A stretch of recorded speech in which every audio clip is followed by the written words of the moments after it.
సరే స్టార్ట్ చేద్దాం, ఎవరన్నా వస్తారేమో. ఈరోజు మనము రీసోర్స్ షేరింగ్, ఒక్క నిమిషం నేను పీసీ కనెక్ట్ చేసుకుంటాను.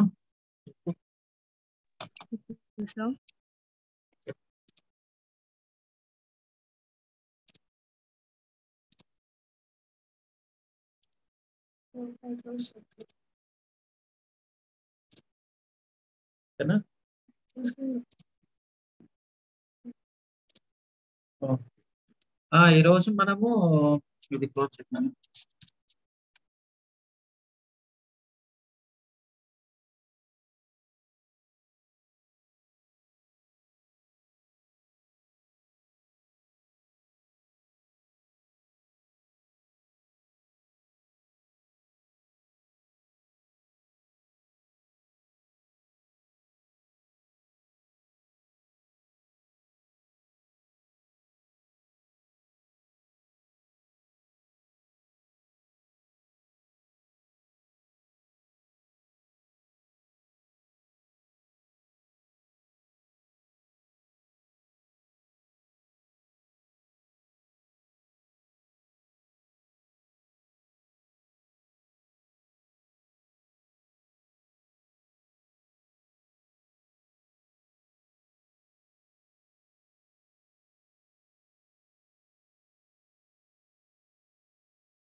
వినిపిస్తుందా?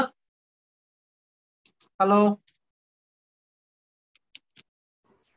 వినిపిస్తుంది సార్. ఓకే, ఈరోజు resource sharing to digital form గురించి డిస్కస్ చేసుకుందాము.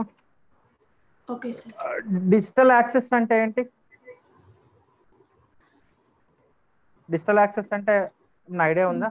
అంటే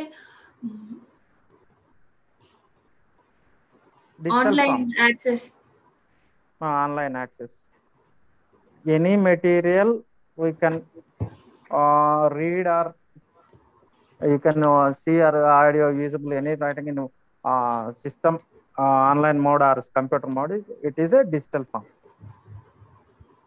రీసోర్స్ షేరింగ్, రీసోర్సెస్ అంటే ఏవైతే మెటీరియల్ అవైలబుల్ ఉన్నాయో, టెక్స్ట్ బుక్స్ కానీ జర్నల్స్ కానీ ఉన్న మెటీరియల్, లైబ్రరీలో ఉన్న మెటీరియల్స్ని రీసోర్స్ అంటారు. రీసోర్స్ షేరింగ్ అంటే ఒక దగ్గర నుంచి ఇంకొక దగ్గరికి రీసోర్స్ షేరింగ్ అవసరాన్ని తీర్చడానికి ఒకళ్ళ నుంచి ఇంకొకరికి షేర్ చేసుకునేదాన్ని రీసోర్స్ షేరింగ్ అంటారు. Resource sharing is a need based concept founded on the principle of give and take for a mutual benefit. అంటే ఇద్దరు లైబ్రరీన్స్ ఉన్నారు, లేదంటే ఇద్దరు లైబ్రరీస్ ఉన్నారు, వాళ్ళిద్దరూ సేమ్ ఒక బెనిఫిట్ కోసం ఒకళ్ళ నుంచి ఒకళ్ళ దగ్గర ఉన్న ఇన్ఫర్మేషన్ కానీ రీసోర్సెస్ కానీ ఇంకొకరికి షేర్ చేసి, వాళ్ళ దగ్గర ఉన్న రీసోర్స్ వీళ్ళిద్దరికి షేర్ చేసుకోవడం వల్ల ఇద్దరు బెనిఫిట్ అవుతారు. ఆ విధంగా చేసే దీన్ని రీసోర్స్ షేరింగ్ అంటారు. అంటే రీసోర్స్ షేరింగ్ వల్ల ఇంటర్ లైబ్రరీ లోన్ ద్వారా రీసోర్స్ షేరింగ్ చేయొచ్చు. కన్సార్షియా అంటే గ్రూప్ ఆఫ్ ఇన్స్టిట్యూషన్స్ అన్ని ఒక గ్రూప్ గా ఫామ్ అయ్యి వాళ్ళందరూ సబ్స్క్రైబ్ చేయడం కానీ వాళ్ళ ఉన్న రీసోర్స్ కానీ చేసుకున్నది రీసోర్స్ షేరింగ్ అంటారు. రీసోర్స్ షేరింగ్ ఎందుకు చేయాలి? Need resource sharing. Resource sharing ఎందుకు అంటే ఎవ్రీ ఇయర్ ఇప్పుడు మనము ఇండియాలో కానీ వరల్డ్లో కానీ ఎవ్రీ ఇయర్ పబ్లికేషన్ అనేది చాలా వ్యాస్ట్ గా జరుగుతుంది. Yearly near by 5 lakhs or above 5 lakhs books print అవుతున్నాయి. Every year lakhs of journals publish అవుతున్నాయి. ఈ మొత్తము ఒక సింగిల్ లైబ్రరీ వీళ్ళు ప్రొక్యూర్ చేయటము కష్టం కాబట్టి ఆ మొత్తం ఇన్ఫర్మేషన్ మనం పొందాలంటే వేరే ఒక్కొక్కరు కొన్ని ఈ డేటాబేస్లు కానీ కొన్ని జర్నల్స్ కానీ సబ్స్క్రైబ్ చేసి లేదంటే కొన్ని టెక్స్ట్ బుక్స్ పొందటం వల్ల ఒకళ్ళ నుంచి ఒకళ్ళు షేరింగ్ చేసుకోవటం వల్ల బెనిఫిట్ అవుతారు అనమాట. నెక్స్ట్ కాస్ట్ ఇంక్రీజ్ అవుతుంది. అంటే మొత్తం పబ్లికేషన్ కానీ బేర్ చేయాలంటే ఒక లైబ్రరీకి అది చాలా ఎఫర్టబుల్ కాదు కాబట్టి ఆ కాస్ట్ ఎక్కువ అవుతుంది కాబట్టి కాస్ట్ ని ఇప్పుడు ఈ IEEE గానీ ఉంది. IEEE ఇయర్లీ మనం సబ్స్క్రైబ్ చేయాలనుకుంటే 9 lakhs 10 lakhs అవుతుంది. అట్లా కాకుండా అది కన్సార్షియా ద్వారా తీసుకున్నాం. కన్సార్షియాలో తక్కువ కాస్ట్ అవుతుంది. అంటే కన్సార్షియా వాళ్ళు ఏం చేస్తారంటే ఆ డేటాబేస్ ని వాళ్ళు పర్చేజ్ చేసుకొని వాళ్ళ కింద ఉన్న డేటాబేస్ లో ఉన్న కన్సార్షియాలో ఉన్న వాళ్ళందరికీ కొంత అమౌంట్ తీసుకొని వాళ్ళు షేర్ చేస్తారు అనమాట. అంటే రీసోర్స్ షేర్ వలన ఈ ఒకటి ప్రొలిఫరేషన్ ఆఫ్ పబ్లికేషన్, అంటే పబ్లికేషన్ వ్యాస్ట్ గా పబ్లికేషన్ అవుతుంది కాబట్టి అవి మొత్తము ప్రొక్యూర్ చేయలేరు కాబట్టి మనము రీసోర్స్ షేర్ చేసుకోవాలి. నెక్స్ట్ కాస్ట్ ఇంక్రీజ్ అవుతుంది కాబట్టి రీసోర్స్ షేర్ చేసుకోవచ్చు. Next current information needs of the scholars, అంటే స్కాలర్స్ కి లేటెస్ట్ ఇన్ఫర్మేషన్ ఏమేమైతే ఉందో అది ప్రతిదీ లేటెస్ట్ గా మనం అప్డేట్ అవుతున్నా కానీ ఇంకా లేటెస్ట్ ఇన్ఫర్మేషన్ కావాలంటే అది ఎక్కడ దొరుకుతుంది, ఇప్పుడు రీసెర్చ్ సెంటర్స్ లో దొరుకుతుందా ఎక్కడ దొరుకుతుందా అనేది చూసుకొని దాన్ని బట్టి మనము రీసోర్స్ షేరింగ్ చేసుకోవచ్చు. Next scatter of research research literature అన్ని లైబ్రరీస్ లో దొరకదు కాబట్టి ఆ లిటరేచర్ ఎక్కడెక్కడ దొరుకుతుందో వాళ్ళని షేర్ చేసుకోవడం కోసము రీసోర్స్ షేరింగ్ చేసుకోవచ్చు. నెక్స్ట్ లైబ్రరీ బడ్జెట్ తక్కువ ఉంటుంది. సింక్లింగ్ ఆఫ్ లైబ్రరీ బడ్జెట్ తక్కువ ఉంటుంది కాబట్టి మనము అన్ని మనం ప్రొక్యూర్ చేయలేము కాబట్టి రీసోర్స్ షేరింగ్ చేసుకోవచ్చు అనమాట. Next lack of space for sketching of documents, space తక్కువ అంటే అన్ని డాక్యుమెంట్స్ మనం ఎంత ఇన్ఫర్మేషన్ మనము లైబ్రరీలో కీప్ చేయాలంటే మనకి స్పేస్ కూడా తక్కువ అవుతుంది కాబట్టి రీసోర్స్ షేర్ చేసుకోవాలి. ఈ 6 points కోసము మనం రీసోర్స్ షేరింగ్ చేసుకోవచ్చు. అంటే why libraries do resource sharing అంటే ఒకటి proliferation of publication, increase of cost, current information needs of scholars, scatter of research literature, shrinking of library budget, lack of space for shrinking documents. Next resource sharing కి objectives ఏమంటాయి? Objectives అంటే ఏదో ఏ పని చేయాలన్నా ఏ work చేయాలన్నా కానీ ఒక objective మోటోగా ఉంటుంది. Objectives ఏమేమి ఉంటాయంటే to assist members libraries in the selection of material, అంటే ఉన్న గ్రూప్ ఉన్న వాళ్ళలో మెటీరియల్ సెలెక్ట్ చేసుకోవడానికి రీసోర్స్ షేరింగ్ యూజ్ అవుతుంది. Next to aid purchasing, cataloguing and processing of library materials, purchase చేయడానికి ప్రాసెస్ చేయడానికి అంటే గ్రూప్ ఆఫ్ లైబ్రరీ స్టాఫ్ ఉంటారు కాబట్టి లైబ్రరీస్ ఉంటారు కాబట్టి వీటికి పర్చేజ్ చేయడానికి ఏదైనా మెటీరియల్ సెలెక్షన్ చేయడానికి ప్రాసెసింగ్ చేయడానికి ఈ గ్రూపు ఒకళ్ళ నుంచి ఒకళ్ళు ఐడియాస్ షేర్ చేసుకుంటారు కాబట్టి దానికోసము రీసోర్స్ షేర్ చేసుకోవాలి. Next to coordinate cooperative acquisition, inter library loans and reproduction of materials for library member libraries, అంటే ఎక్విజిషన్ వర్క్ షేర్ చేసుకోవటము, కోఆపరేట్ చేసుకోవటం, ఇంటర్ లైబ్రరీ లోన్ కోఆపరేట్ చేసుకుంటారు. దీనికోసం అనేది రీసోర్స్ షేరింగ్ చేసుకోవచ్చు. To promote programme for increased use of library resources, promote programme మనం library resource ఎక్కువగా వాడేటట్టు ఉన్న యూజర్స్ సాటిస్ఫై అయ్యేటట్టుగా మనం చేసుకోవడానికి రీసోర్స్ చేసుకోవాలి. To stipulate improvement of library facilities and services, library facilities and services ని ఇంప్రూవ్ చేసుకోవడానికి ఈ యూజ్ అవుతుంది.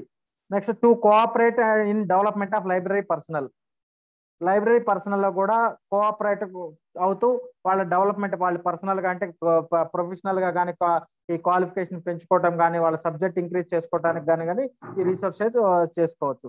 To achieve economies in the use of resources human and materials, అంటే మనం మెటీరియల్ కానీ మనుషులు కానీ ఎట్లా యూజ్ చేసుకోవచ్చు అనే దానికోసం మనం రీసోర్స్ షేర్ చేసుకోవచ్చు.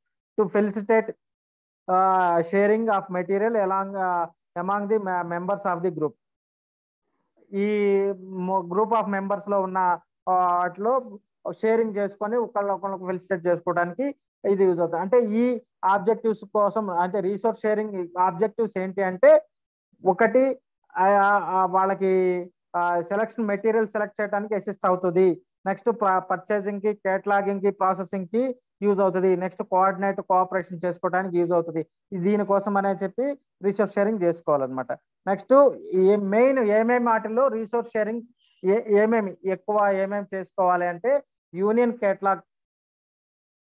కేటలాగ్ ప్రిపరేషన్ చేసుకోవటానికి.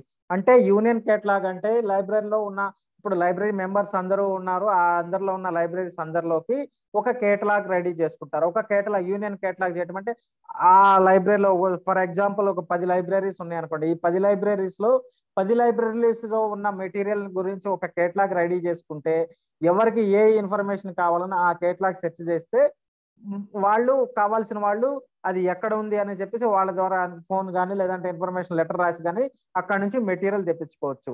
అంటే ఇది రీసోర్స్ షేరింగ్ యూనియన్ కేటలాగ్ చేయటం వల్ల చాలా ఫాస్ట్ గా రీసోర్స్ షేర్ చేసుకోవచ్చు అనమాట. అంటే ఇప్పుడు మనకి ఒక డాక్యుమెంట్ ఎక్కడుందో తెలియదు, అది ఎక్కడ అవైలబుల్ అవుతుందో తెలియదు. దానికోసం టైం వేస్ట్ చేసుకొని అందరికి ఫోన్లు చేసి మీ దగ్గర ఉందా అని అడిగే దానికంటే కూడా యూనియన్ కేటలాగ్ ఒకటి ప్రిపేర్ చేశారనుకోండి, యూనియన్ కేటలాగ్ వలన అది ఎక్కడ దొరుకుతుంది అనేది మనకి ఈజీగా అర్థమవుతుంది. ఇప్పుడు ఎవరైనా డెల్నెట్ గురించి విన్నారండి? డెల్నెట్ గురించి ఎవరికైనా ఐడియా ఉందా?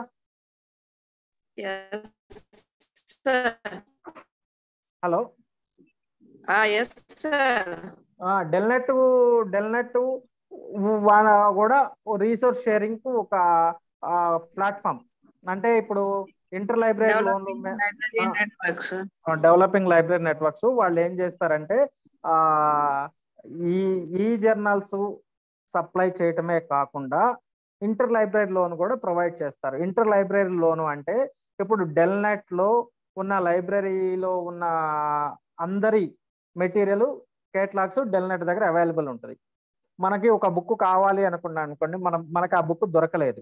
ఆ బుక్ దొరకనప్పుడు మనం ఏం చేస్తాము, డెల్నెట్ వాళ్ళకి ఏమండి నాకు ఈ బుక్ కావాలి, ఈ బుక్ మాకు ఇంటర్ లైబ్రరీ లోన్లో ఏమన్నా మీరు ప్రొవైడ్ చేయండి అని చెప్పేసి మనం లెటర్ రాస్తే వాళ్ళు ఏం చేస్తారు, వాళ్ళ దగ్గర ఉన్న యూనియన్ కేటలాగ్ సెర్చ్ చేస్తారు. యూనియన్ కేటలాగ్ అంటే ఆ మెంబర్స్ ఉన్న లైబ్రరీలో ఉన్న గ్రూప్ ఉన్నారు కదా, వాళ్ళందరి ముందు సెర్చ్ చేస్తారు.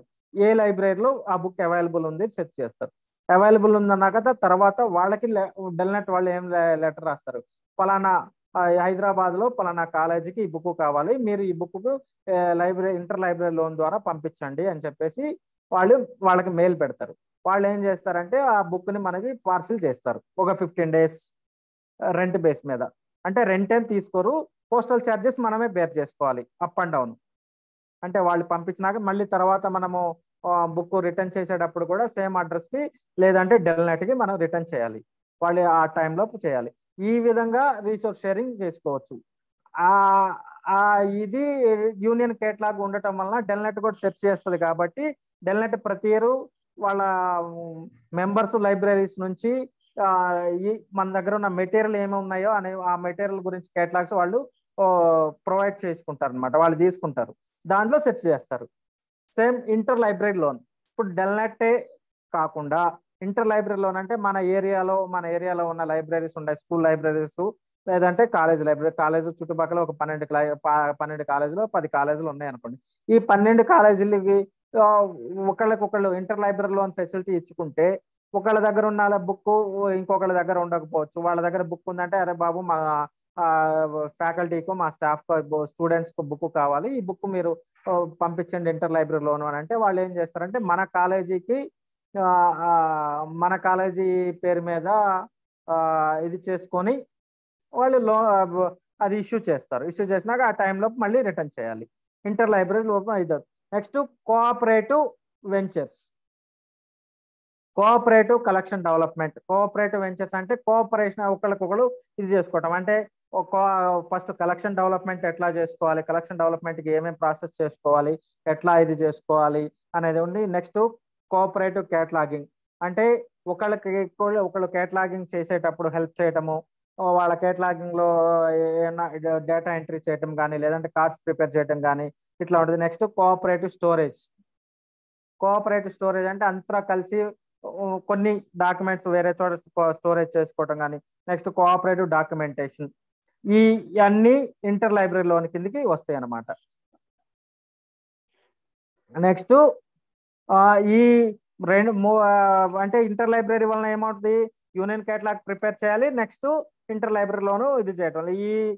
ఈ రెండు మెయిన్ రీసోర్స్ షేరింగ్ లో మెయిన్ ఏరియాస్ అనమాట. నెక్స్ట్ రీసోర్స్ షేరింగ్ లో pre requests of resource sharing programme. అంటే మనం ముందు రిక్వెస్ట్ చేసుకునే రీసోర్స్ షేరింగ్ ఏంటంటే periodic discussion of material relating to loan of material from libraries and developing a code for the same. Availability of adequate reprographic facility. Reprographic facility ante nothing but xerox facilities na reprographic facility. Efficient postal and communication facilities for sending documents. అంటే postal communication కి ఎట్లా documents పంపించడం receive చేసుకోవడానికి efficient గా ఎట్లా ఇది చేయాలి అనేది. Next availability of union catalogues.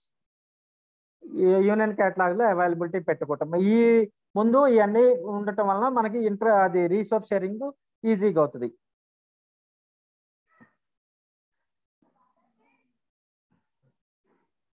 ఇంపెండిమెంట్స్ in resource sharing. Resource sharing despite its numerous plus points has certain minus points too. అంటే దాంట్లో డ్రాబ్యాక్స్ ఉన్నాయి, యూసెస్ ఉన్నాయి అన్నమాట. Resource sharing undermines the browsability of information. If all libraries turn to resource sharing and depend on the other libraries, no library will have books to lend. అందరూ లైబ్రరీలో resource sharing మీద ఆధారపడితే వాళ్ళు బయటకి ఇంకా issue returns వాళ్ళ library నుంచి చేసేది తగ్గిపోతుంది. If resource sharing files for whatever reasons, libraries will not be able to fill up the gaps of collection afterwards. అంటే రీసోర్స్ షేరింగ్ అయిన తర్వాత కొన్ని డాక్యుమెంట్స్ వాళ్ళకి అవసరమైనవి కూడా తెప్పించుకోవడం తగ్గిపోతుంది. ఎందుకు, ఆల్రెడీ రీసోర్స్ షేరింగ్ అవుతుంది కాబట్టి మనం ఎందుకు తెప్పించుకోవాలి, అక్కడ నుంచి మనం తెప్పించుకొని వాడుకుంటే సరిపోతుంది కదా, అన్నసరిగా మనం ఎందుకు అమౌంట్ ఖర్చు పెట్టాలి అని చెప్పేసి అనుకుంటారు కాబట్టి అది తగ్గుతుంది. Next high level service might not be attained by the resource sharing with the limited technology and organization structure, particularly in a country like India. అంటే హై లెవెల్ సర్వీస్ అనేది అంతగా రాకపోవచ్చు. అంటే రీసోర్స్ షేరింగ్ లో వాళ్ళు అడిగితే వాళ్ళకి ఇష్టమైతే పంపిస్తారు, లేకపోతే లేదు. ఇప్పుడు డెల్నెట్ లో మనం ఇంటర్ లైబ్రరీ లోన్ లో బుక్ అడిగామంటే అది వస్తుంది అని గ్యారంటీ లేదు. వస్తే వాళ్ళు పంపిస్తే వస్తుంది, లేకపోతే లేదు. అంటే వాళ్ళు ఇంట్రెస్ట్ గా పంపించి వాళ్ళ దగ్గర వాళ్ళు ఆ బుక్ మళ్ళీ వాళ్ళ దగ్గర ఇష్యూలో ఉందనుకోండి, ఆ ఇష్యూలో నుంచి వాళ్ళు రప్పిలేరు కదా, ఆ ప్రాబ్లం వస్తుంది. The cost that may be include for obtaining a book through resource sharing may equal or even exceeded the cost of the book itself. Resource sharing లో ఉండే కాస్ట్ బుక్ కంటే కాస్ట్ ఎక్కువ అవుతుంది అనుకోండి, book కొనుక్కోవడం best కదా. అటువంటిప్పుడు resource sharing కొంత ఎఫెక్టివ్, అది కాస్ట్లీ అవుతుంది అనమాట. Resource sharing is likely to effect the publishing industry adversely because of the less number of copies acquired, resulting in a price increase which offsets of the gains of resource sharing. అంటే publishers తక్కువ print చేశారు అన్నప్పుడు resource sharing చాలా problem అవుతుంది, ఎందుకంటే cost ఎక్కువ ఉంటుంది కాబట్టి. The rich libraries may have to share a bigger burden and act more as lender rather than a borrower, which may not be beneficial to them. Next, fear complex among bigger libraries that they would be exploit and other hardly have anything to give. Fear of losing their autonomy, shortage of manpower, lack of funds to meet operations cost, discrepancy in the service standards, lack of agreements in bibliographic control database in computer readable form, fear of wear and tear, book damage అవుతుందామని భయం వస్తుంది, ఎందుకంటే అది postal వెళ్ళాలి ఇది రావాలి కాబట్టి. Next lack of will of experiment. Experience in resource sharing over the decade suggestions as following. The basic idea of cooperation is not new and the same has been proposed many times before they are accepted. Cooperation అనేది కొత్తది కాదు, పాతది.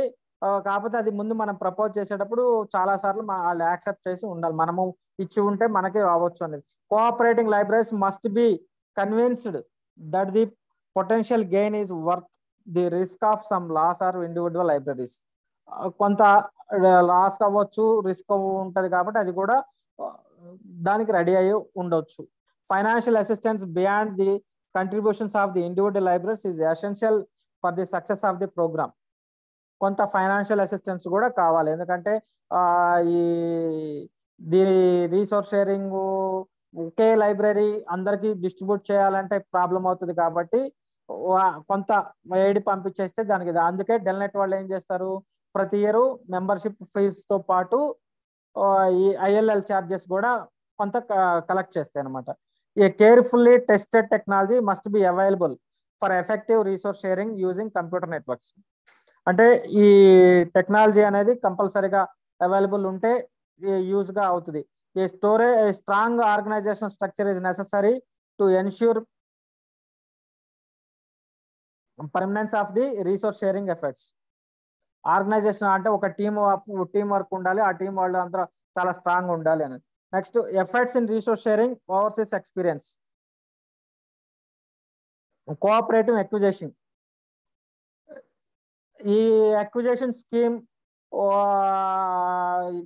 Cooperative అంటే ఫర్మింగ్టన్ plan అనేది ఉంది. అది US లో ఏం చేస్తారంటే ఫారిన్ కంట్రీస్ లో cooperative purchase books foreign countries in order to ensure that at least one copy of new books and pamphlets like to interest research works was acquired by an American library.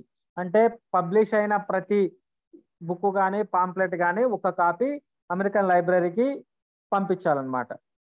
Such books were promptly listed in the union catalogue at the Library of Congress and made available to inter library loan. ఆ books అన్ని అట్లా ప్రతి book కానీ pamphlet కానీ publish అయిన ప్రతిదీ ఒక్కొక్క copy American లైబ్రరీకి ఇస్తే అమెరికన్ లైబ్రరీ వాళ్ళు ఆ బుక్స్ అన్ని ఏం చేస్తారంటే లైబ్రరీ ఆఫ్ కాంగ్రెస్ లో పెట్టి దాన్ని ఇంటర్ లైబ్రరీ లోన్ లో పెట్టేసి ఎవరికైతే కావాలో వాళ్ళకి అది ప్రొవైడ్ చేస్తారన్నమాట. K D Metcalf, J B Bond and MacLeish are began to operate in the January 1948, continued till 1972. ఈ ప్రోగ్రామ్ 1948 లో ప్రోగ్రామ్ బిగిన్ చేసి 1972 వరకు కంప్లీట్ ఇది చేశారు. The plan was discontinued partially because of the success of 2 other federally financed schemes of the same purpose. దీనికోసం వేరే purpose వచ్చింది కాబట్టి 1972లో అది క్లోజ్ చేశారనమాట. Next the shared cataloguing. Shared cataloguing అంటే ఒకళ్ళ క్యాటలాగ్ ఒకళ్ళు షేర్ చేసుకోవటం. This is a form of cataloging undertaken by the Library of Congress, other agencies responsible for national bibliography. The Library of Congress under the US Higher Education Act 1965. ఈ US Higher Education Act 1965 base చేసుకొని ఈ shared cataloguing work జరుగుతుంది అనమాట. అది library of Congress లో. Was charged with the acquisition possible a library material of value scholarship currently published throughout the world and providing cataloging information for such material promptly after receipt. In order to achieve the objectives of Library Congress has made arrangement with other national agencies to send catalog entries for all works published in their country. అంటే ఆ కంట్రీలో ఎవరి కంట్రీలో publish అయిన ఇవి published catalogues వాళ్ళకి share చేయాలి. దాన్ని బట్టి ఏమేమి పబ్లిష్ అని ఎంత రీసెర్చ్ జరిగింది అనేది వాళ్ళకి తెలిసింది కాబట్టి అది మిగిలిన వాళ్ళకి అది షేర్ చేస్తారు ఆ catalogues. Next cataloguing in publication.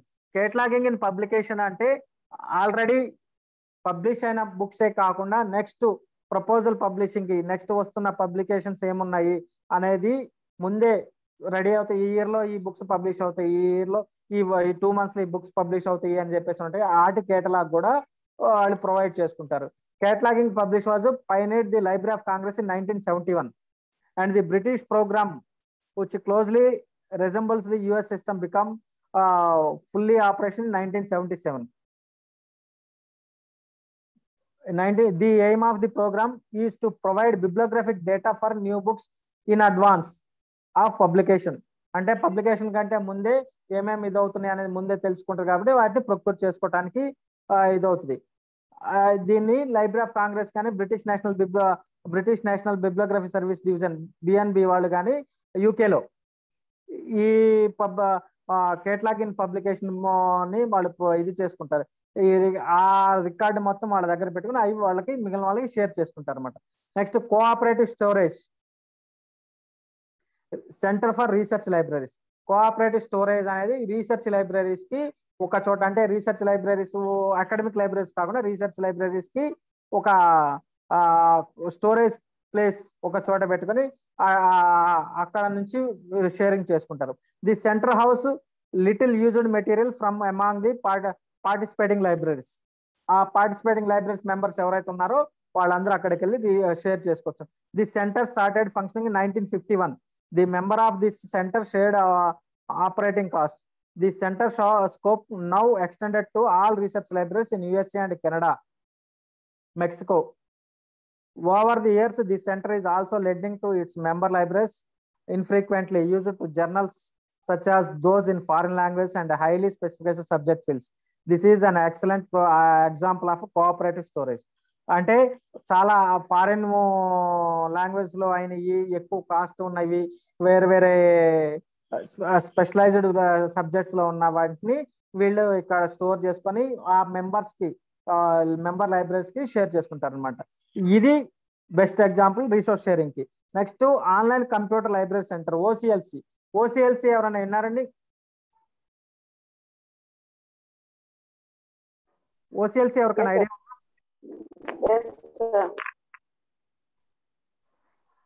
ఓసిఎల్సి అనేది ఒక international network use to trace acquire catalogue books other library materials. అంటే ఇప్పుడు చాలా మంది లైబ్రరీస్ లో మనం కేటలాగింగ్ చేయడాన్నా క్లాసిఫై చేయాలన్నా కానీ ఓసిఎల్సి వెబ్సైట్ లో నుంచి ఆ టైటిల్ చేయగానే వాళ్ళ దగ్గర ఆల్రెడీ క్లాసిఫై నంబర్ కానీ క్లాసిఫికేషన్ నంబర్ ఉంటుంది. ఆ క్లాసిఫికేషన్ నంబర్ తీసుకొని ఇది కూడా ఒక టైప్ ఆఫ్ రిసోర్స్ షేరింగ్. ఈ objectives library provide range of supporting library house keeping activities. ఇక క్లాసిఫికేషన్ కేటలాగింగ్ అని యూజ్ చేసుకుంటారు, దాని నుంచి తీసుకుంటారు అనమాట. Next efforts in resource sharing Indian express. అంటే ఇప్పుడు దాకా ఇదేమో ఫారిన్ లో ఏం జరిగింది, నెక్స్ట్ ఇండియాలో ఏం జరుగుతుంది.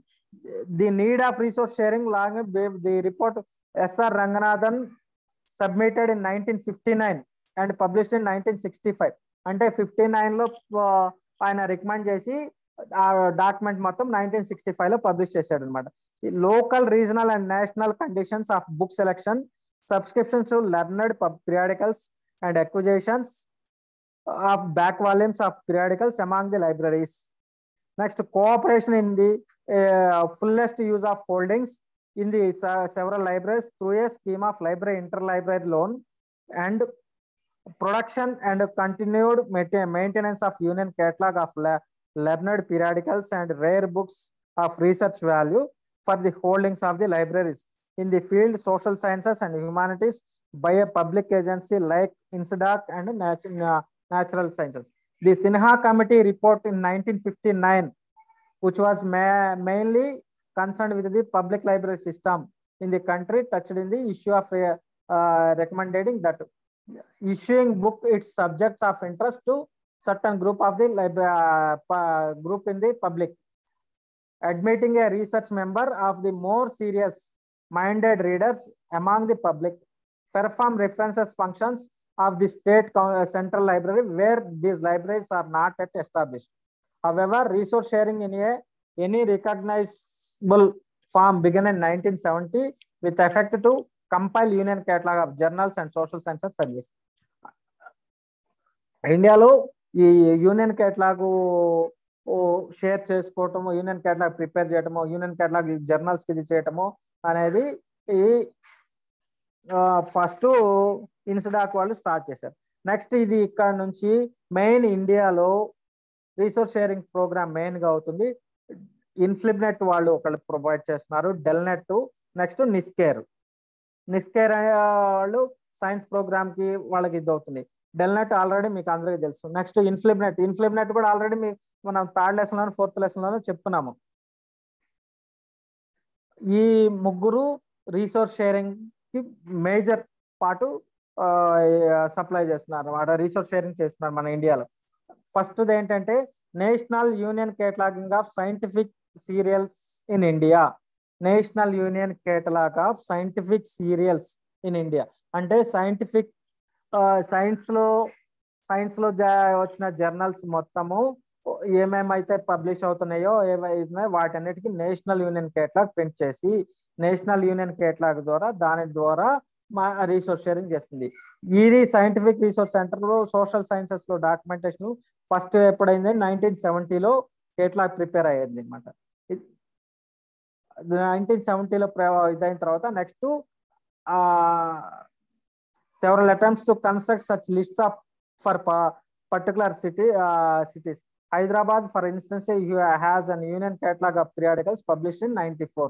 Hyderabad lo 94 లో పబ్లిష్ అయింది. 1970 లో ఇది పబ్లిష్ చేశారు. Next centralised acquisition of periodicals project. Centralised acquisition of periodicals project అంటే CIP project. Acquisition of periodicals అంటే వచ్చిన పీరియాడికల్స్ ని మొత్తము ఎంట్రీ చేయటము. ఎక్విజిషన్ సిస్టమ్ అంటే బుక్స్ ని మనం సీరియల్ నంబర్ లో బుక్స్ ని ఎట్లా యాక్సెషన్ చేస్తామో సేమ్ పీరియాడికల్స్ ని కూడా అట్లానే యాక్సెషన్ చేస్తాము. అది సెంట్రలైజ్డ్ ఒక ప్రాజెక్ట్ ప్రొవైడ్ చేసి ఆ ప్రాజెక్ట్ లో మొత్తానికి సెంట్రల్ ఎక్విజిషన్ సిస్టమ్ చేస్తుంది.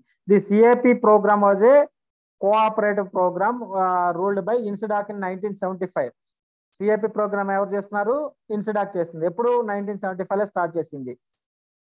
ఏ లైబ్రరీస్ కోసం? సిఎస్ఐఆర్ లైబ్రరీస్ రీసెర్చ్ లైబ్రరీస్ ఉన్నాయి కాబట్టి వాటి కోసము ఇన్సిడాక్ 1975 లో సిఏపి ప్రోగ్రామ్ స్టార్ట్ చేశారు అనమాట. The council of scientific and industrial research cooperation over 40 research laboratories ఉన్నాయి. Each laboratory subscribe a good number of foreign periodicals.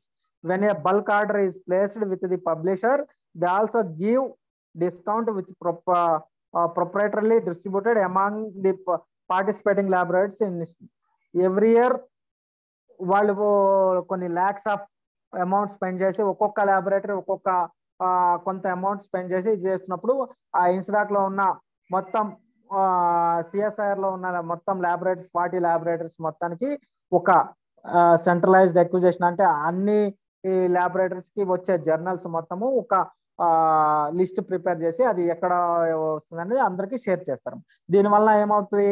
ఆ 40 రీసెర్చ్ ల్యాబొరేటరీస్ అందరూ సబ్స్క్రైబ్ చేసే జర్నల్స్ ని అవి వాళ్ళు ఈజీగా రిట్రీవ్ చేసుకోవచ్చు అనమాట. Next NISSAT, national information system for science and technology. CAP programme ఏమో రీసెర్చ్ ల్యాబొరేటరీస్ కోసము, ఇది నిసాట్ ఏమో సైన్స్ అండ్ టెక్నాలజీ కోసము. The NISSAT programme implemented by the department of science, scientific and industrial research promote support to development of a compatible set of information system for science and technology.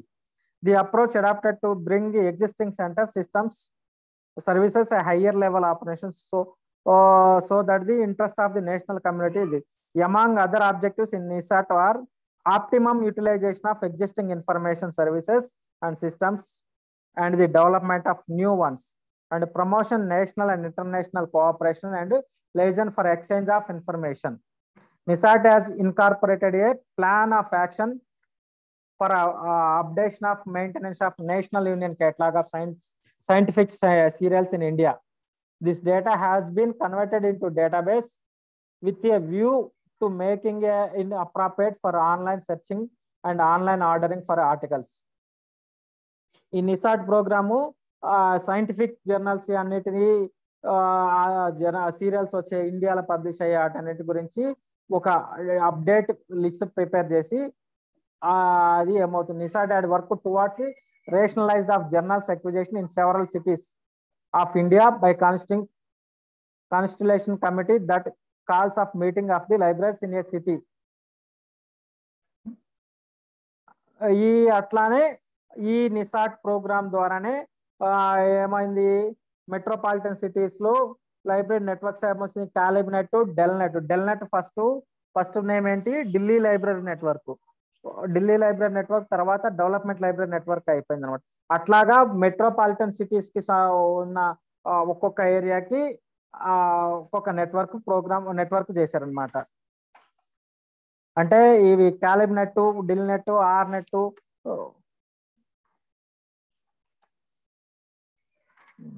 అది మీరు next last lesson లో చూసుకుంటారు అనమాట. అంటే ఏమేమి క్యాలిబ్ net అంటే Calcutta library network, Delhi net అంటే Delhi library network first. అంటే ఇవి ఏమేమి స్టార్ట్ చేశారు అనేటిది. నెక్స్ట్ ఆర్ నెట్ అంటే Australia research and education library network. ఇవి అన్ని నెట్వర్క్స్ అన్ని కూడా రీసోర్స్ షేరింగ్ కి యూజ్ అయ్యే ఆన్లైన్ రీసోర్స్ షేరింగ్. డబ్ల్యూఎల్ అంటే వెస్టర్న్ లైబ్రరీ నెట్వర్క్. ఈ విధంగా ఇండియాలో క్యాలిబ్ నెట్, డెల్ నెట్ అనేవి నిసాట్ ప్రోగ్రామ్స్ నుంచి స్టార్ట్ అయ్యాయి అనమాట. Next network and resource sharing. Network and resource sharing అంటే ఒక ఏరియాలో ఇప్పుడు జస్ట్ లైక్ మన క్యాలిబ్ నెట్, డెల్ నెట్ ఎట్లా చెప్పుకున్నాం ఎట్లా ఉందో మెట్రోపాలిటన్ ఒక హైదరాబాద్ లో ఉందనుకోండి, హైదరాబాద్ లో ఉన్న లైబ్రరీస్, స్పెషల్ లైబ్రరీస్ అందరూ ఒక నెట్వర్క్ గా ఫామ్ అయ్యి వాళ్ళ దగ్గర ఉన్న మెటీరియల్ కానీ, జర్నల్స్ కానీ, లేకపోతే బుక్స్ కానీ ఇవన్నీ కూడా ఒక యూనియన్ కేటలాగ్ లేకపోతే సెంట్రలైజ్డ్ అక్విజిషన్ కేటలాగ్ కానీ ప్రిపేర్ చేసుకొని వాళ్ళందరూ రీసోర్సెస్ చేసుకోవటము, వాళ్ళకి కావాల్సిన ఇన్ఫర్మేషన్ గ్యాదర్ చేసుకోవటము. ఈ లేదు ఒక ఏరియా హైదరాబాద్ కాకపోతే ఒక సౌత్ ఇండియా ఇట్లా ఒక ఏరియాకు ఒక నెట్వర్క్ గా ఫాలో అయ్యి వాళ్ళు రీసెర్చ్ చేసుకునేదాన్ని నెట్వర్క్ అండ్ రీసోర్స్ షేరింగ్ అంటారు. Next consortia and resource sharing. Consortium అంటే ఒక ఏఐసిటి వాళ్ళు ఏఐసిటి కన్సార్షియం అని చెప్పేసి పెట్టారు. అంటే ఏఐసిటి మెంబర్స్ కి డిస్కౌంట్ రేటుకి, తక్కువ రేటుకి, అంటే వాళ్ళకి కావాల్సిన డేటాబేస్ ని వాళ్ళు పర్చేజ్ చేసేసి, అంటే ఎవ్రీ లైబ్రరీ ఎక్కువ అమౌంట్ పెట్టలేదు కాబట్టి అందరూ లైబ్రరీలు కొనలేరు కాబట్టి వీళ్ళు కన్సార్షియం నుంచి వీళ్ళు డిస్ట్రిబ్యూట్ చేస్తారు. అంటే కన్సార్షియం లో చేసుకుంటే తక్కువ అవుతుంది, వాళ్ళు తక్కువ చేసుకుని వాళ్ళు ఇన్ఫర్మేషన్ షేరింగ్ చేసుకోవడానికి ఇదవుతాయి. కన్సార్షియం ద్వారా ఇదవుతాయి. అంటే ఇప్పుడు జేఎన్టీయూ ఉంది అనుకో, జేఎన్టీయూ కన్సార్షియం పెడతారు. జేఎన్టీయూలో ఉన్న లైబ్రరీస్ మొత్తము ఆ జేఎన్టీయూ కన్సార్షియా ద్వారా, అంటే ఇప్పుడు ప్రాక్టీస్ లో లేదు, ఎగ్జాంపుల్ చెప్తున్నా. జేఎన్టీయూ కన్సార్షియా ద్వారా వాళ్ళు జర్నల్స్, ఆన్లైన్ డేటాబేసెస్ కొనేసుకుంటాం వల్ల, డైరెక్ట్ గా కొనటం కంటే కూడా కన్సార్షియా ద్వారా కొనటం వల్ల తక్కువ కాస్ట్ అవుతుంది. మొత్తం మాక్సిమం ఏమైతే ఉన్నాయో అవి మొత్తము ఇది చేసుకోవచ్చు అనమాట. నెక్స్ట్ డిజిటల్ లైబ్రరీస్ అంటే రీసోర్స్ షేరింగ్. డిజిటల్ లైబ్రరీ అంటే డిజిటల్ ఫామ్ లో మనము ఎవ్రీథింగ్ మనము ఆన్లైన్ ఈ బుక్ కానీ, ఈ జర్నల్ కానీ, ఈ డేటాబేస్ కానీ ఏవైనా కానీ మనం డిజిటల్ లైబ్రరీలో అంటే డిజిటల్ ఒక కంప్యూటర్ లో స్టోర్ చేసి క్లౌడ్ లో కానీ లేదంటే ఒక సర్వర్ లో కానీ స్టోర్ చేసి ఆ స్టోర్ ద్వారా మనం యూజర్స్ కి షేర్ చేస్తే అది డిజిటల్ లైబ్రరీ షేరింగ్ అవుతుంది. Digital library is not a single entity. The digital library requires technology to link the resources of money. అంటే డిజిటల్ లైబ్రరీ మనం ఏం చేయాలంటే ఒకళ్ళ నుంచి ఒకళ్ళకి టెక్నాలజీ లింక్ చేసే టెక్నాలజీ కావాలి. అంటే అది నెట్వర్క్ ద్వారా కానీ లేదంటే యూజర్ ఐడి పాస్వర్డ్ ఇవ్వటమా, లేకపోతే ఒక ఐపీ అడ్రస్ బేస్ షేర్ చేయటమా, ఇట్లాంటి టెక్నాలజీ కావాలి. The linkages between the many digital libraries and information services are transparent to the end users. అంటే ఈ ఒక లైబ్రరీ నుంచి ఇంకొక లైబ్రరీకి నెట్వర్క్ అవటం వల్ల వాళ్ళు ఇది. ఇప్పుడు ఫర్ ఎగ్జాంపుల్ మనము మన లైబ్రరీలో ఉన్న రీసోర్సెస్ మొత్తము మనము వెబ్సైట్ ద్వారా కానీ లేదంటే ఇప్పుడు వెబ్ యాప్స్ వచ్చినాయి, వెబ్ అప్లికేషన్స్ వచ్చినాయి. వెబ్ అప్లికేషన్ లో కూడా మన లైబ్రరీలో ఉన్న మెటీరియల్ మనము మన యూజర్స్ కి షేర్ చేయొచ్చు. అంటే వాళ్ళు యూజర్ ఐడి కానీ పాస్వర్డ్ కానీ ఆల్రెడీ మన నెట్వర్క్ లో వాళ్ళు మెంబర్స్ అయి ఉంటారు కాబట్టి వాళ్ళ యూజర్ ఐడి పాస్వర్డ్ కొట్టుకొని వాళ్ళు షేర్ చేసుకోవచ్చు అనమాట. అట్లానే కొన్ని లైబ్రరీస్ ఇంటర్లింక్ అయ్యి వాళ్ళ ఇన్ఫర్మేషన్ కూడా షేర్ చేసుకోవచ్చు అనమాట డిజిటల్ లైబ్రరీలో.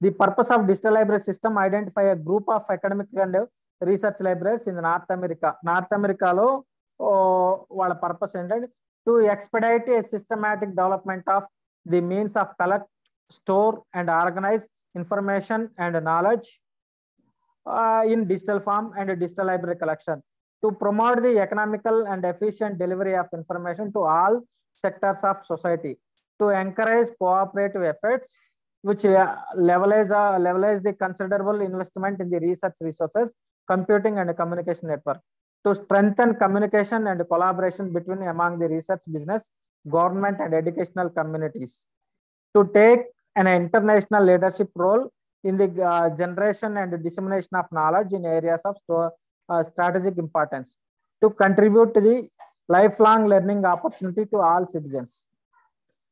ఈ డిజిటల్ షేరింగ్ చేయటం వలన వాళ్ళకి వాళ్ళు కూర్చున్న చోటే వాళ్ళకి ఇన్ఫర్మేషన్ వస్తుంది, వాళ్ళకి దాని వలన ఇంట్రెస్ట్ వస్తుంది, ఇంకా కొత్త ఇన్ఫర్మేషన్ మనము వాళ్ళకి అప్ టు డేట్ ఎప్పటికప్పుడు అప్ టు డేట్ చేస్తుంటాము. మన లైబ్రరీలో వాళ్ళకి అంటే వాళ్ళ లైబ్రరీ షేరింగ్ ప్రమోట్ చేయొచ్చు అనమాట.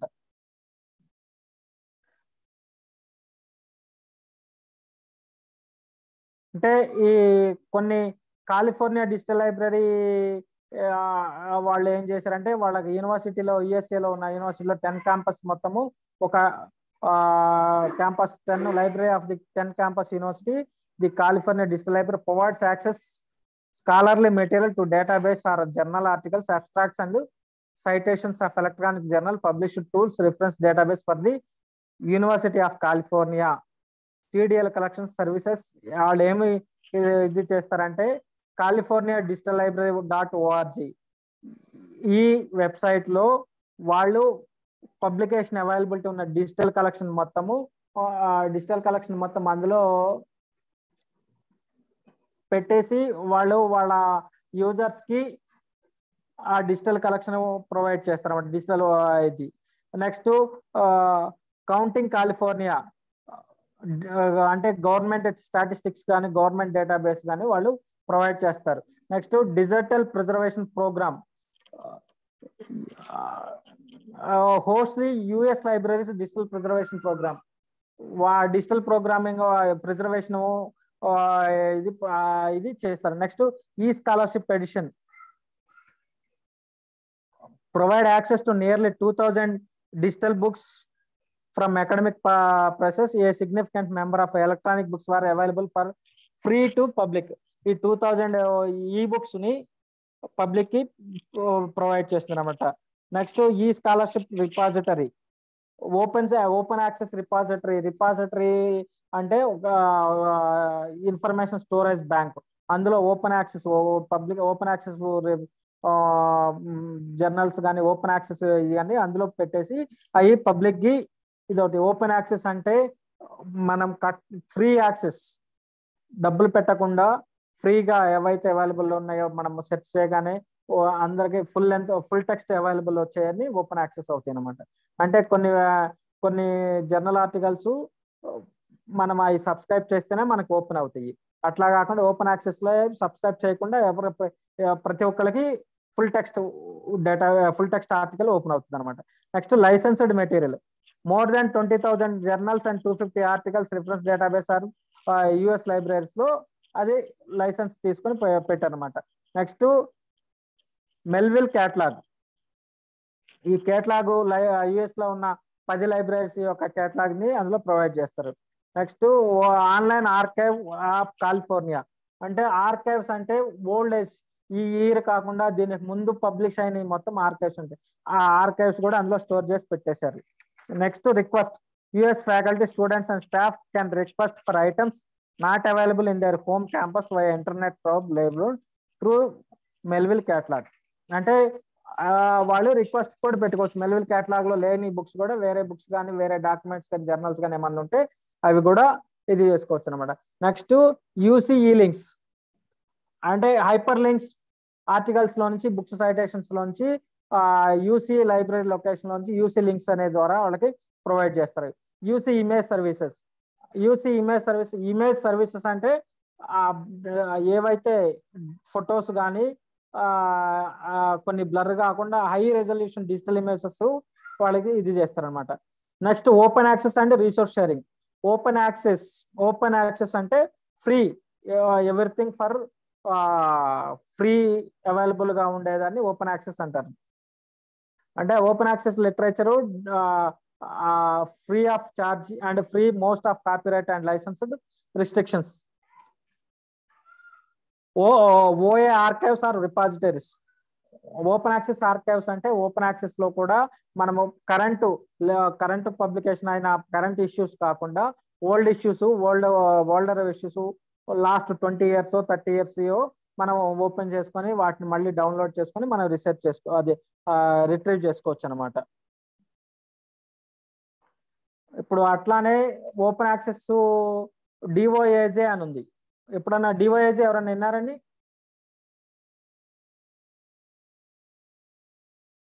Hello, DOAJ directory of open access journals. మీరు డిఓఏజే కొడితే ఇంటర్నెట్ లో అది డైరెక్టరీ ఓపెన్ యాక్సెస్ జర్నల్స్ కి డైరెక్టర్. అంటే అందులో ఓన్లీ ఓపెన్ యాక్సెస్ కొన్ని లక్షల జర్నల్స్ అందులో వస్తాయి అనమాట. అంటే ఈ అన్ని జర్నల్స్ కి సంబంధించింది. టెక్స్ట్ బుక్స్ ఓపెన్ యాక్సెస్ కి గూగుల్లో కానీ ఇట్లా కానీ వచ్చేస్తుంది అనమాట. ఇది ఓపెన్ యాక్సెస్ రీసోర్స్ షేరింగ్ గురించి. ఈ రీసోర్స్ షేరింగ్ లో మీకు ఏమైనా డౌట్స్ ఉన్నాయండి ఇప్పటి వరకు విన్నా దాంట్లో? No sir. సరే, అయితే రీసోర్స్ షేరింగ్ అంటే ఏంటి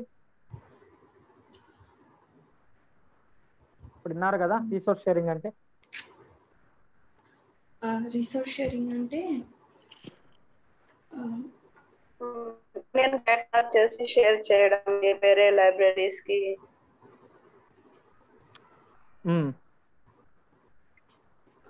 వేరే లైబ్రరీ నుంచి ఇంటర్ లైబ్రరీ లోన్ తెచ్చుకోవడం. అంటే రీసోర్స్ షేరింగ్ అక్కడే ఉంది. రీసోర్స్ అంటే రిసోర్సెస్ ని, లైబ్రరీ రిసోర్సెస్ ని షేర్ చేసుకోవటం. రీసోర్స్ షేరింగ్ అంటే అది ఇంటర్నెట్ ద్వారా షేర్ చేసుకోవటమా, లేకపోతే నెట్వర్క్ గ్రూప్ ఆఫ్ లైబ్రరీస్ ద్వారా ఇంటర్ లైబ్రరీ ద్వారా షేర్ చేసుకోవటమా అనేది అది రీసోర్స్ షేర్ లో పార్ట్స్ అనమాట. అంటే ఇంటర్ లైబ్రరీలోనైతే వాళ్ళ గ్రూప్ ఆఫ్ లైబ్రరీస్ మొత్తము ఒక గ్రూప్ గా ఫామ్ అయ్యి వాళ్ళు ఇంటర్నెట్ కోఆపరేషన్ ఒకళ్ళ నుంచి ఒకళ్ళకి కోఆపరేట్ చేస్తున్నది ఇంటర్ లైబ్రరీలోను. అట్లానే ఆన్లైన్ రీసోర్స్ షేరింగ్ అంటే ఈ కేటలాగింగ్ కానీ యాక్విజిషన్ సిస్టమ్ లో కానీ. అంటే రీసోర్స్ షేరింగ్ అంటే నథింగ్ బట్ ఓన్లీ డాక్యుమెంట్సే కాదు, లైబ్రరీ టు లైబ్రరీ. ఇప్పుడు అక్విజిషన్ సిస్టమ్ లో మనం ఏమేమి బుక్స్ కొనుక్కుంటున్నాము, ఏమేమి బుక్స్ తెప్పించాలి, లేటెస్ట్ గా ఏమున్నాయి, ఇప్పుడు పబ్లిషర్ దగ్గర నుంచి ఏమేమి లేటెస్ట్ గా పబ్లిష్ అవుతున్నాయి, ఏ సబ్జెక్ట్ బుక్స్ మార్కెట్ లో అవైలబుల్ ఉన్నాయి, ఈ మొత్తము షేర్ చేసుకోవటము, ఒకరికొకరు కోఆపరేట్ చేసుకునేది రీసోర్స్ షేరింగ్ అవుతుంది అనమాట. అంటే కోఆపరేటింగ్ అండ్ వర్కింగ్. దీనికి సంబంధించి ఇండియాలో నిసాట్, ఇన్ఫ్లిబ్నెట్, డెల్నెట్, నిస్కేర్ వాళ్ళు వీటిలో ఎక్కువగా ఇది అవుతుందన్నమాట. ఇన్ఫ్లిబ్నెట్ వాళ్ళు ఇప్పుడు ఎన్లిస్ట్ ఉంది, ఎన్లిస్ట్ తక్కువ కాస్ట్ కి కొన్ని ఈ బుక్స్ కానీ ఈ జర్నల్స్ కానీ అన్ని కాలేజెస్ కి యూనివర్సిటీస్ కి ప్రొవైడ్ చేస్తుంది. ఎన్లిస్ట్ ఎవరైనా విన్నారా? డెల్నెట్ కూడా కొంత తక్కువ అమౌంట్ కి జర్నల్ సీటమే కాకుండా ఇంటర్ లైబ్రరీ లోన్ కూడా ప్రొవైడ్ చేస్తుంది. NDL fully open source. NDL అనేది ఫుల్లీ ఓపెన్ సోర్స్, అదేం చార్జ్ చేయదు. నేషనల్ డిజిటల్ లైబ్రరీ అక్కడ అది ఐఐటి ఖరగ్పూర్ లో, ఐఐటి ఖరగ్పూర్ లో లైబ్రరీలో ప్రొవైడ్ చేసి అది మొత్తం డిజిటల్ లైబ్రరీలో ఉన్న డిజిటల్ ఫామ్ మొత్తము అందులో చేసి అది షేర్ చేస్తుంటది అనమాట. ఎన్డిఎల్ అనేది ఫ్రీ, ఈ డెల్నెట్ చార్జ్ చేస్తుంటది, ఇన్ఫ్లిబ్నెట్ కూడా చార్జ్ చేస్తుంటది.